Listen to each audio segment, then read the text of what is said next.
module contents, capacity decisions have implications for different functional areas throughout the organization.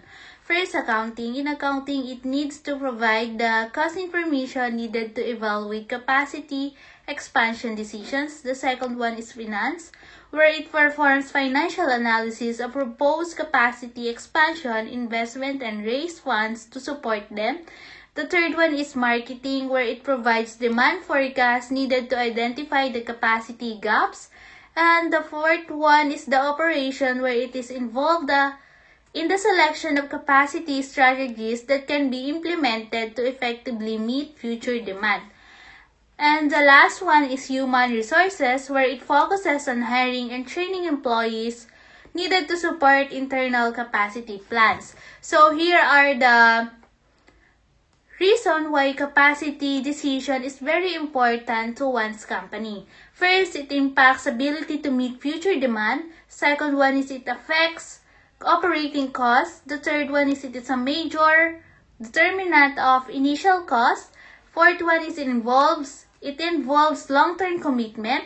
The fifth one is it affects competitiveness. And lastly, it affects ease of management.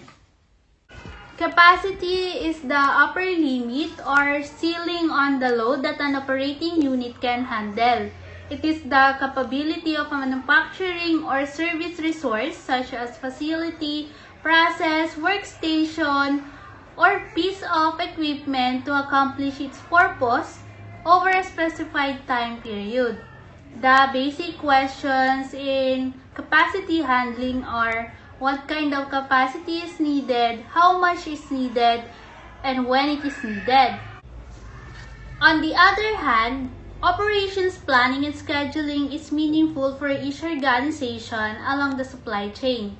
While scheduling is important for both service and manufacturing processes, whether the business is an airline, hotel, computer manufacturer, or universities, schedules are part of everyday life. Schedules involve an enormous amount of detail and affect every process in a firm. Lesson 5.1, Planning Long-Term Capacity. Long-term capacity plans deal with investments in new facilities and equipment at the organizational level and require top management, participation, and approval because they are not easily reversed. These plans cover at least 2 years into the future, but construction lead times can sometimes be longer and result in longer planning time horizons. Measures of capacity and utilization. No single capacity measure is best for all situations. In general, capacity can be expressed in one of two ways. The first one is the output measures of capacity, meaning output measures of capacity are best utilized when applied to individual processes within the firm, or when the firm provides a relatively small number of standardized services and products. However, many processes produce more than one service or product. As the amount of customization and variety in the product mix increases, output-based capacity measures become less useful. Second one is the input measures of capacity. Input measures are generally used for low volume, flexible processes such as those associated with a custom furniture maker. In this case, the furniture maker might measure capacity in terms of inputs such as number of workstations or number of workers. The problem with input measure is that the demand is invariably expressed as an output rate. Output measures may be insufficient in the following situations. First, the product variety and processes divergence is high. Second is the products or service mix is changing. Third one is the productivity roles are expected to change. And the last one is the significant learning effects are expected. Utilization is the degree to which a resource such as equipment, space, or workforce is currently being used. and is measured as the ratio of average output rate to maximum capacity, and it is expressed as percent. Design capacity is the maximum obtainable output. Effective capacity with expected variation is the maximum capacity subject to planned and expected variations such as maintenance, coffee breaks, and scheduling conflicts. Actual output with unexpected variations and demand is the rate of output actually achieved. Cannot exceed effective capacity. It is subject to random disruptions such as machine breakdown, absenteeism, material shortage, and most importantly, the demand. The formula to be used for this concept are the following. Utilization is equal to actual output divided by design capacity. Efficiency is equal to actual output divided by effective capacity. We have economies of scale. Economies of scale is when the cost per unit of production or services decreases because the output rate is increasing. Ang economies of scale has four principal reasons explain why economies of scale can drive costs down when output increases. They are the spreading fixed costs, reducing construction costs, cutting costs of purchased materials, and finding process advantages. Ang spreading fixed cost is, in the short term, certain costs do not vary with changes in the output rate. When the average output rate and therefore the facility utilization rate is increases, the average unit cost drops because fixed costs are spread over more units. Next is reducing construction costs. Certain activities and expenses are required to build a small and large facilities like building permits, architect's fees, and rental of building equipment. And doubling the size of the facility usually does not double construction costs. Then, ang patatlo is cutting costs of purchased materials. Higher volumes can reduce the cost of purchased materials and services. They give the purchaser a better bargaining position and the opportunity to take advantage of quantity discounts. At ang last is finding process advantages. High volume production provides many opportunities for cost reduction. At higher output rate, the process shifts toward a line process with resources dedicated to individual products. Furthermore, focus factory is ang way to achieve the economies of scale without extensive investment in facility and capacity by focusing on a narrow range of goods and services, target market segments, and dedicated process to maximize efficiency and effectiveness. So in this slide, we have this economies of scale at saka yung figure number 1 entitled Economies and Diseconomies of Scale. Kung ang economies of scale is when the cost per unit of production decreases because the output rate is increasing. Ang diseconomies of scale naman is when the cost per unit of production or services increase because the output rate is increasing. Then, ang diseconomies of scale has a complexity, loss of focus, and efficiencies. Slide, we have lesson 5.2 entitled A Systematic Approach to Long-Term Capacity Decision. Long-term decision for capacity would typically include whether to add a new plant or warehouse, or to reduce the number of existing ones, how many workstation is given department should have, or how many workers are needed to staff a given process. Some of these decisions can take years to become operational. Therefore, a systematic approach is needed to plan for long-term capacity decisions. The first step is the estimate capacity requirements. Ang estimate capacity requirements is what its capacity should be for some future time period to meet the demand of the firm customer, given the firm design capacity quotient. And the long-term capacity plans is kailangan nyo mas i-consider yung future kaysa sa short-term plans. Unfortunately, the further ahead you look, the more chance you have of making inaccurate forecast. At ang isa pang principle to consider in capacity requirement ay ang safety capacity o ang tinatawag din na capacity quotient. Ito naman is an amount of capacity reserved for unanticipated events such as demand surges, material shortage, and equipment breakdowns. Then, ang formula nito is the average safety capacity equals 100% minus average resource utilization. Step 2. Identify gaps. A capacity gap is any difference of positive or negative between projected capacity requirements and current capacity. Expanding the capacity of some operation may increase overall capacity. Step 3. Develop alternatives. It includes developing alternative plans to cope with projected gaps. One alternative, called the base case, to do nothing and simply lose orders from any demand that exceeds current capacity or incur costs because capacity is too large. Other alternative includes the following: design flexibility into system, modular expansion.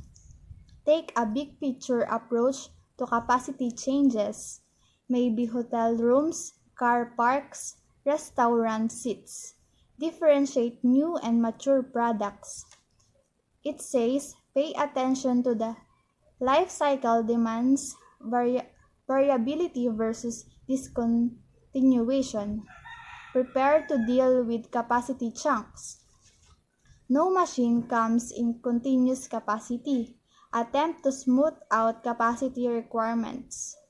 Identify the optimal level. It can be facility size. Long-term capacity strategies. Complementary goods and service can be produced or delivered using the same resource available to the firm, but whose seasonal demand patterns are out of phase with each other. Short-term capacity adjustment. Add or share equipment. List equipment as needed or set up a partnership arrangement with the capacity of sharing. Example of this is mainframe computers, CAT scanner, farm equipment. And sell unused capacity.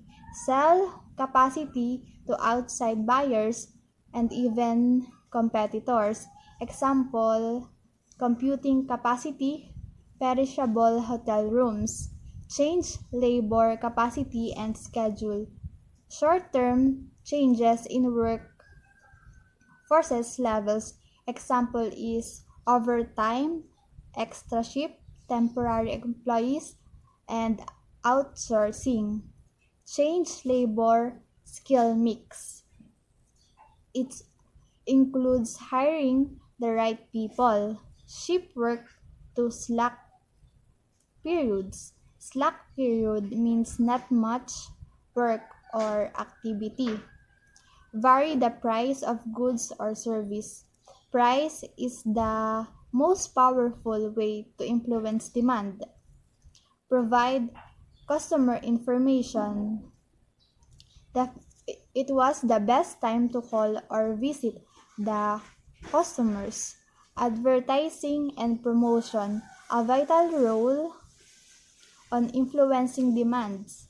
Promotion are strategically distributed to increase demand during periods of low sales or excess capacity. Add peripheral goods and other service. Change demand during slack periods. Provide reservation, a promise to provide a good or service at some future time and place. Example of this is in the restaurant. You are going to have reservation for some event. 4. Evaluate the alternatives. In this final step, the manager evaluates each alternatives, so both quantitatively and qualitatively.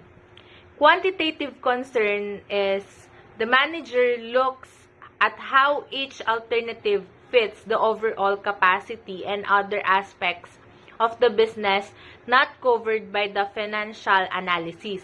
Of particular concern might be uncertainties about the demands, competitive reaction, technological change, and cost estimates, while quantitative concerns is about the manager estimates the change in cash flows for each alternatives over the forecast time horizon compared to the final base or the base case.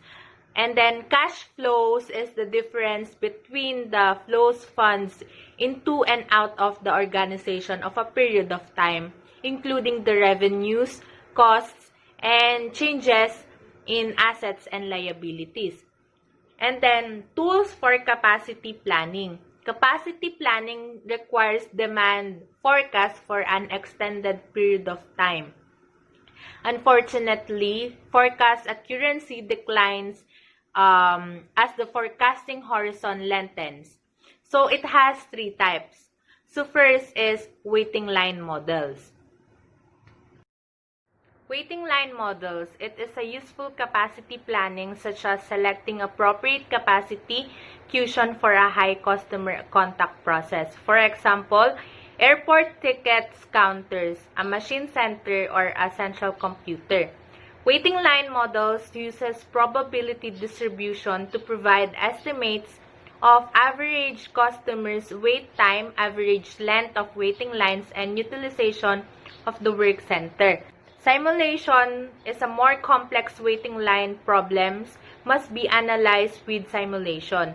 It can be identified the process of bottlenecks and appropriate capacity quotient even for a complex processes with the random demands, patterns, and predictable surges in demand during a typical day.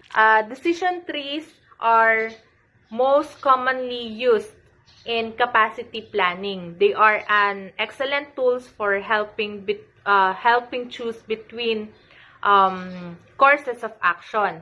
They provide a highly effective structure which can lay out options and investigates the possible outcome choosing those options. And then they also provide a balanced picture of the risk and rewards associated with each possible courses of action. A decision tree can be particularly valuable or for evaluating different capacity expansion alternatives when a demand uncertain and sequential decisions are involved. Now let's proceed to the stages in operations planning and scheduling. The first one is the aggregation. And when we say aggregation, it is the conjunction or collection of particulars into a whole mass or sum. It is the process of gathering data and presenting it in a summarized form. Aggregation is useful for everything, from finance or business strategy decisions to product, pricing, operations, and marketing strategies. And then it is said that sales and operations plan is useful because it focuses on a general course of action. It is consistent with the company's strategic goals and objectives without getting bogged down in details. And then there are three dimensions where companies perform aggregation. The first one is with its product families. And when we say product families, it is a group of customers, services, or products that have similar demand requirements, common process, workforce, and material requirements. And then the next one is workforce. It is said that a company can aggregate its workforce in a various ways, as well as it depends on its flexibility. And the last dimension is time. The company looks at time in months, quarters, or seasons rather than in weeks, days, or hours. But the planning horizon covered by sales and operations plan typically is 1 year, although it can differ in various situations. And then in this slide, you can see the figure shows or illustrates the relationship among the business or annual plan, sales and operations plan, and detailed plans with schedules derived from it. And now let's proceed to the next stage in operations planning and scheduling. It is the demand options. There are various options available in managing demand, such as the complementary products, promotional plan pricing, pre-scheduled appointments, reservation, revenue management, backlogs, back orders, and stack outs. And when we say complementary products, the key of this is to find services or products that can be produced with the existing resources, and it can level off the need for resources over the year. It adds values to the another, or it is a good that cannot be used without the another. In other words, they are two goods that consumer over uses together. For example, is a mobile phone or our mobile phone and SIM cards.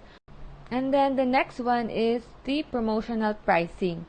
Promotional campaigns are designed to increase sales with creative pricing. And when we say promotional pricing, it is a sales strategy which brands temporarily reduce the price of a product or service to attract prospects and customers. For example, is buy one take one. This promo offers that a promo that if you buy one particular product, you can get another one for free. And then the next one is the pre-scheduled appointment. Service providers often can schedule customers for definite periods of order fulfillment. And with this approach, demand is leveled to not exceed its supply capacity. For example, is the passport renewal or application. And now let's proceed to reservations. Reservation is used when customers actually occupies or uses facilities associated with the service. For example, is booking a hotel. They are reserving one or more rooms to be occupied when they have to move to that particular place. And then the next one is the revenue management. It is sometimes called the yield management. It is the process of varying price at the right time for different customer segments. It is to maximize revenues generated from existing supply capacity. It helps to predict customer demand to optimize inventory and price availability in order to maximize revenue growth. And here are some companies or industries that uses revenue management. It includes the hotels, car rental, theaters, and many more. And then let's proceed to backlogs. This is a accumulation of customers' order that a manufacturer has promised for delivery at some future date. It reduces the uncertainty of future production requirements and can also be used to level demand. It contains a prioritized list of items that the team has agreed to work on next. They uses these to make customized products and tend to have a make-to-order strategy. And lastly, let's proceed to the back orders and stack outs. When we say back orders, it is a customer order that cannot be filled immediately, but is filled as soon as possible. And when we talk about stack out, it is the same, but the order is lost and the customer goes elsewhere. They proceed to other company or business that provides or produces the same products. Information inputs are sought to create a plan that works for all. They must be accounted for, make sure that the plan is good one and also double. Such coordination helps synchronize the flow of the services, materials, and information through the supply chain to best balance supply with customer demand. In the table below, the sales and operation plan are operation, distribution and marketing, accounting and finance, human resources, engineer, and materials. Supply option. There are 6 supply options. The first is anticipation inventory. It can be used to absorb an even risk of demand or supply. The second is workforce adjustment. Management can adjust workforce levels by hiring or laying off employees. Third is workforce utilization. An alternative to a workforce adjustment is a change in workforce utilization involving overtime and undertime. Fourth is part-time workers. They only work during the peak times of the day of the week, peak days of the week. Fifth is subcontracts. It can be used to overcome short-term capacity shortage such as during peaks of the season or business cycle. And the last is vacation schedule. A manufacturer can shut down during an annual full of sales, leaving a skeleton crew to cover operation and perform maintenance. Planning strategies. Two basic strategies are useful starting points in searching for the best plan. Chase strategy. The chase strategy involves hiring and laying off employees to match the demand forecast over the planning horizon. Level strategy. The level strategy involves keeping the workforce constant except passively at the beginning of the planning horizon. The best strategy, therefore, usually is a mixed strategy that considers the full range of supply options. The chase strategy is limited to just hiring and laying off employees. The level strategy is limited to overtime, undertime, and vacation schedule. But also the mixed strategy opens things up the option including anticipation inventory, part-time workers, and back orders, subcontracts, and stockouts.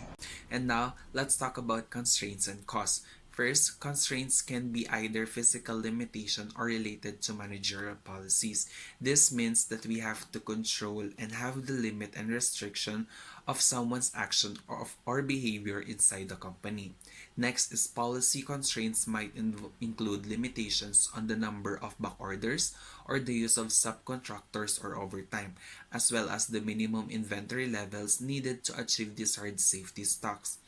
Ethical issues may also be involved, such as excessive layoffs or required overtime. Typically, many plans cannot contain the number of constraints. And now, the list below are the costs that the planner considers when preparing sales and operation plans. First is regular time. Regular time wages paid to employees plus contribution to benefits such as health insurance, dental care, social security, retirement funds, and pay for vacations, holidays, and certain other types of absence. Next is overtime.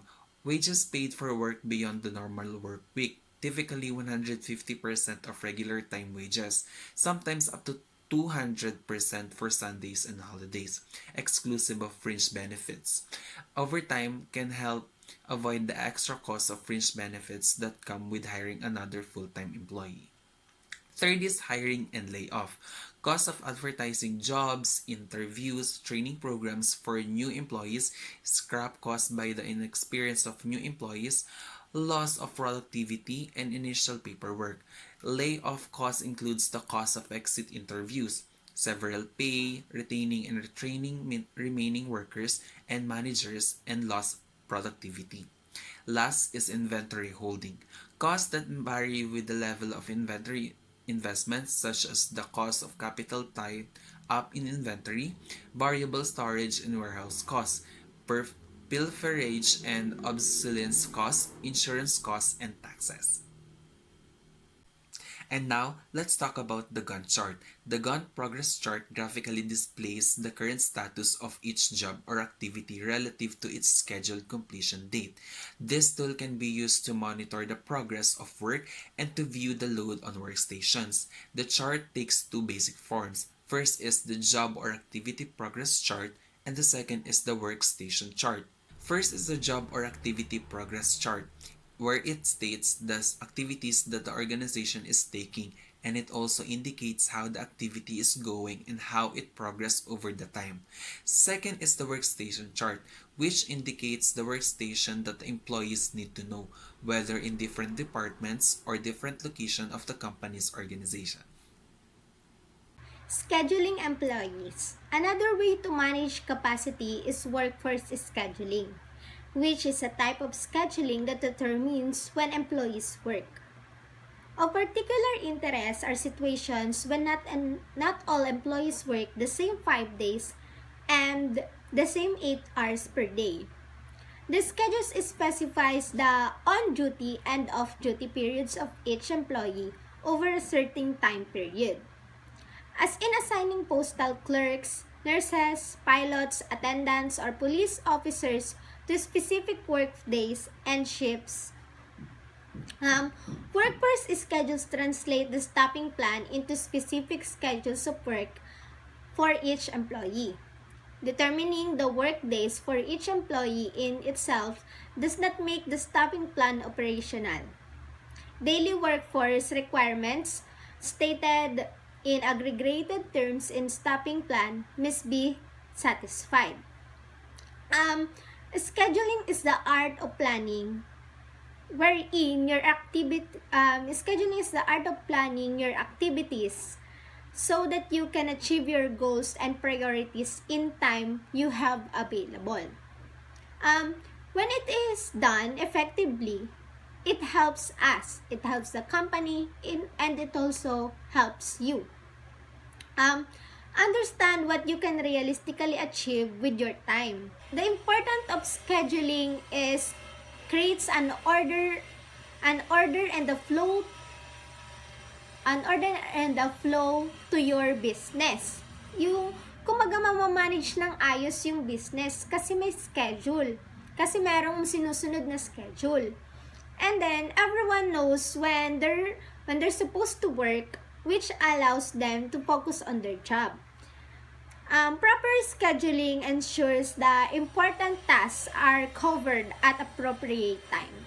Sequencing jobs at workstation. Sequencing determines the order in which jobs or customers are processed in the waiting line at a workstation. When combined with the expected processing time, the sequence allows you to estimate the start and finish times of each job. The first is priority sequencing rules. This is a way to determine what job or customer to process next is with the help of a priority sequencing rule. Priority sequencing rule is provide the guidance for the order in which the jobs are to be processed at a workstation. The application of different priority rules in job shop scheduling gives different order of scheduling. A comprehensive method of selecting the right choice is essential in the managerial decision-making perspective. The first rule is the first come first serve rule, wherein the job or customer arriving at the workstation has the highest priority under a first come first serve rule. This is a rule this rule is the most democratic in that each job is treated equally with no one stepping ahead of others already in line. The next rule is the earliest due date. The job or customers with the earliest due date is the next one to be processed. The due date is specifies when work on a job or customer should be finished. Due dates are commonly used by manufacturers and suppliers in the supply chain. Performance measures. The quality of a schedule can be judged in various ways. Two commonly used performance measures are flow time and past due. Under the performance measure, is generally defined as the regular measurement of outcomes and results, which generates reliable data on the effectiveness and efficiencies of programs. For example, A delivery worker's goals would include on-time delivery, low breakage, positive customer interaction, and a clean driving record. The first measurement is flow time. Flow time is the amount of time job spends in the service of manufacturing system is called flow time. It is the sum of the waiting time for servers or machines, the process time including setups, and the time spent moving between operations. And delays resulting from machine breakdowns, unavailability of facilitating goods or components, and the like. Flow time is sometimes referred to as throughput time or time spent in the system including service. The next measurement is the past due. The measure past due can be expressed as the amount of time by which a job missed its due date, or as the percentage of total jobs processed over some period of time that missed their due dates. Minimizing these past due measurements supports the competitive priorities of cost, quality, and the time.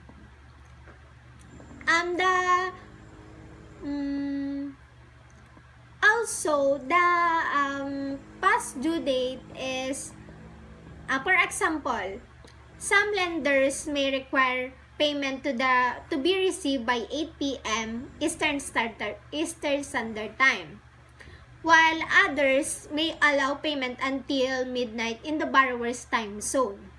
If a loan payment is due by the 10th of the month and is not paid within the specified time constraints, the payment will be considered past due.